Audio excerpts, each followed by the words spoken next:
Kryeministri edhe presidentja tashmë janë deklaruar që ky plan ka paraqitur një bazë të mirë për diskutime të më të tjeshme dhe ideja në këtë rast të Republikës Kosovës është që është një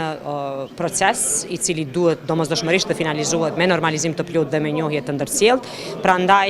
edhe Kosova ka shprehur gatishmërinë që të jetë pjesë aktive e negociatave në mënyrë që të realizohet ajo që është pritur për shumë vite në procesin negociator. Megjithatë, një gjë është e paevitueshme se rrethonat të cilat kanë sjell arritja e marrëveshjeve të deri tashme dhe nënshkrimi i tyre disa prej atyre që janë vlerësuar dhe që nuk kanë qenë në favor të Kosovës sjellin ngjecje në proces, për arsye se tashmë duhet në procedurë të zbatimit të shiqohen mundësitë brenda hapësirës së modifikimit,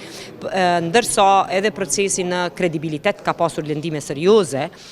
deri në vitin 2019 dhe po shpresojmë që sa më parë që është e rëndësishme në veçanti për subjektivitetin ndërkombëtar të Kosovës të arrihet marrëveshja për normalizim dhe Kosova të vazhdojë në rrugën e saj për integrimin evropian.